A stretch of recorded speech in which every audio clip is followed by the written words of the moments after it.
આપણે અહીંયા ચા પાણી પીવા આવી ગયા છે બરડિયા ગામમાં.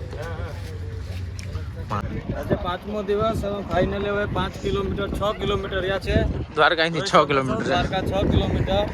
બસ હમણાં કલાકની અંદર આપણે પહોંચી જશું. નાહી ધોઈ ફ્રેશ થઈ 5 વાગે મંદિર ખુલી જશે. અત્યારે દર્શન અને સાંજે આરતી કરશું અને પછી આરામથી સુઈ જશું. ભાઈ આ મંદિર છે કઈ ઘટે ને એવું. હો ભાઈ અહીંયા અમને સાહેબ મળવા આવ્યા.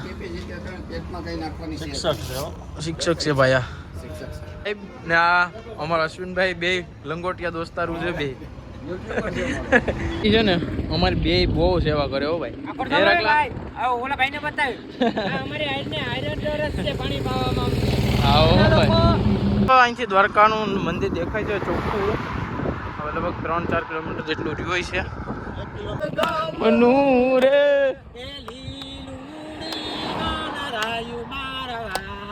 હાલો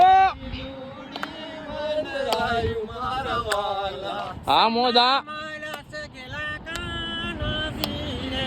ફક્ત 1 કિલોમીટર જ રહ્યું છે અહીંથી દ્વારકા અને સામે દ્વારકાધીશ મંદિર દેખાય છે. આપણે દર્શન કરી લીધા અહીંયાથી. આપણે ત્યાં જવાનું છે હવે. મિત્રો અમે ફાઇનલી અહીંયા પહોંચી ગયા છે અને દ્વારકાધીશ મંદિર દેખાય છે ચોખ્ખે ચોખ્ખું. દ્વારકાનો ગેટ આવી ગયો છે. ફાઇનલી અમે લોકો બધા અહીંયા પહોંચી ગયા છે.